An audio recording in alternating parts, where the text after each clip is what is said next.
بسم اللہ الرحمن الرحیم۔ السلام علیکم۔ آج میں آپ کو نفس کو موٹا اور لمبا کرنے کے لیے بہت ہی زبردست اور طاقتور نسخہ بتاؤں گا، جس کو استعمال کرنے سے نہ صرف کمزوری ختم ہوتی ہے بلکہ نفس موٹا اور لمبا ہوتا ہے، اور اس میں زبردست قوت، جوش، طاقت پیدا ہوتی ہے، اور اسٹینڈنگ پاور اس کی بہت زیادہ بڑھ جاتی ہے۔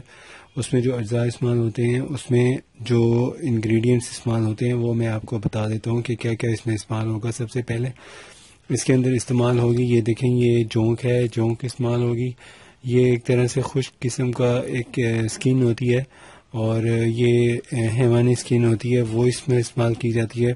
اس کا بھی یعنی استعمال سے پہلے اس کو کسی آئل میں اس کو پکانا پڑتا ہے۔ تو یہ اب تیار کر لیے ہم نے، خشک کر لیا ہے، اب یہ اس میں ڈالیں گے۔ دوسرے نمبر پہ اس میں یہ دیکھیں، یہ ایک چھوٹا سا ایک سمندر سے ملنے والا کیڑا ہے، اور اس کو جونک کہتے ہیں، یہ اس میں ڈلتی ہے۔ اور تیسرے نمبر پہ اس میں اضافہ ہوگا دال چینی کا اس میں جو پاؤڈر ڈلے گا۔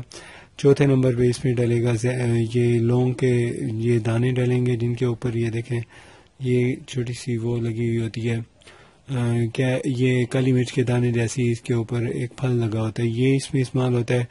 اور ایک اور چیز جو اس میں ایڈ کی جائے گی وہ ہے، یہ دیکھیں، یہ اس کو کہتے ہیں، یہ مولی کے بیج ہیں، یہ اس میں استعمال کیے جائیں گے۔ اور اس کے علاوہ اس کے اندر ایک اور چیز استعمال کی جاتی ہے، وہ ہے زعفران بھی اس میں ایڈ کیا جائے گا، اور ساتھ میں اس میں ڈالا جائے گا، یہ ہے تیل، ایک اس میں یہ والا تیل ڈلے گا، یہ کنجن کا تیل ہے، اور دوسرا تیل اس کے اندر جو ڈلے گا وہ ہے پڑا انڈے کا تیل۔ یہ دیکھیں، یہ انڈے کا تیل بھی اس میں ڈلے گا، اور اس کی جو مقداریں ہیں یہ میں آپ کو ابھی بتا دیتا ہوں، اور طریقہ کار بھی اس کا بتا دیتا ہوں کہ کیسے بنانا ہے۔ اس میں جو اجزاء استعمال کرنے کے لیے میں نے آپ کو بتائے ہیں، سب سے پہلے اس میں جو جونکیں ہیں، جونکوں کی جو مقدار ڈلے گی وہ ڈلے گی 2 جونکوں کی جو سکن ہوتی ہے، یعنی یہ تو خراطین ہے، خراطین کے 2 دانے ڈلیں گے، ایک یہ دانہ ہے اور دوسرا یہ دانہ ہے، یہ تھوڑا ٹوٹ گیا ہے، یہ اس لیے ہے، یہ پورا اوپر نیچے کی سکن۔ اچھا، جو اس میں ڈالنی ہے اس کی نشانی یہ ہوتی ہے کہ اس کے اندر ڈالیں سفید رنگ کی، ایسے پیلے رنگ کی دھاریاں دکھیں گی، وہ والی اس میں ڈالنی ہوتی ہے۔ یہ جو دوسری ہوتی ہے ہلکے والی، وہ نہیں ڈالنی، پیلی دھاری دار سکن والی ڈالنی ہے۔ دوسرے نمبر پہ اس میں جو ڈالنا ہے، یہ جونکیں ڈالنی ہے، یہ 2 دانے، اس کے بھی 2 دانے ڈالنے ہیں۔ اور تیسرا اس میں جو لونگ ڈلنی ہے، یہ 2 گرام یعنی 2 ماشے ڈلنی ہیں، اور 2 ماشے ڈالنے کے بعد اس میں جو دال چینی ہے یہ بھی تقریباً 2 ماشے ڈلے گی، اور دال چینی کے ساتھ اس میں جو ڈلے گا یہ مولی کا بیج ہے، یہ بھی 2 ماشے ڈلے گا، اور اس میں جو زعفران ڈالنی ہے وہ بھی 2 ماشے ڈلے گی۔ اور اس میں جو میں آپ کو بتا رہا ہوں کہ جو آئل ڈلے گا، جس کے اندر اس طلا نے بننا ہے نفس کی مالش کے لیے، اور نفس کو موٹا، طاقتور اور سخت پاورفل بنانے کے لیے، دیکھیں یہ ایک چمکدار سا آئل ہے، یہ اس میں ڈلے گا۔ اور اس کی یہ جو ہے، یہ انڈے کا تیل نکالا ہوا ہے، تو یہ انڈے کا جو تیل ہے یہ تقریباً ڈلے گا 125 ml اس میں ڈلے گا، 125 ml۔ اس کو ڈالنے کے بعد آپ نے اس میں ایک اور جو چیز ایڈ کرنی ہے وہ ہے یہ کنجد آئل، یہ بھی آپ نے تقریباً 125 ml ڈالنا ہے۔ ان ساروں کی کوانٹٹیاں میں نے آپ کو بتا دی ہیں۔ اب اس کو بنانے کا طریقہ بتا دیتا ہوں کہ کیسے اس کو بنانا ہے۔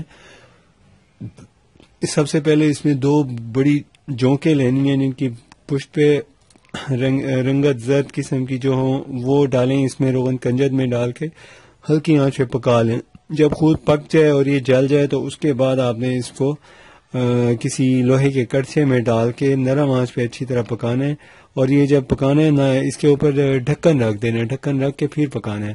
دوسرے نمبر پہ جب اس کے اندر یہ ڈھکن رکھ کے جل جائے، اس کے بعد اس میں آدھا پاؤ یہ روغن بیضہ مرغ ملا دینا ہے، یہ والا، یہ ملانے کے بعد آپ نے پھر اس کو تھوڑی دیر پکانا ہے۔ اس میں ایک دم جھاگ اٹھے گا، جب جھاگ اٹھے تو اس کو آپ نے جھاگ کو اتار لینا ہے۔ جھاگ کو اتارنے کے بعد جب جھاگ اس کی بالکل مر جائے تو اس کے بعد اس کے اندر آپ نے زعفران اور اکرکرا ڈالنا ہے۔ یہ ایک چیز اکرکرا ہے، یہ بھی اس میں ڈلے گی، یہ دیکھیں، یہ اکرکرا ہے پڑا، یہ بھی اس میں ایڈ ہوگا۔ ساتھ ان سب کا پاؤڈر بنا کے سب سے پہلے اکرکرا ڈالیں۔ اکرکرا ڈالنے کے بعد آپ نے دوسرے نمبر پہ ڈالنا ہے اس کے اندر زعفران ڈال کے اس کو اچھی طرح باریک کر لینا ہے۔ باریک کرنے کے بعد پھر آپ نے اس کو باقی چیزیں ایک ایک کر کے ڈال کے اسے اچھی طرح کھرل کرنا ہے۔ کھرل کرنے کے بعد آپ اس کو اتار لیں اور اس کو ٹھنڈا کریں. ٹھنڈا کر کے شیشی کی تیل میں شیشی میں کسی میں بھر لیں, شیشے کی بوتل میں. اس کے بعد پھر آپ اس کی مالش کریں. مالش کرنے کا طریقہ بھی آپ کو کسی ویڈیو میں بتا دوں گا. تب تک کے لیے اجازت دیجیے. اگر آپ نے ہمارا چینل اب تک سبسکرائب نہیں کیا تو پلیز سبسکرائب کر لیں. اللہ حافظ.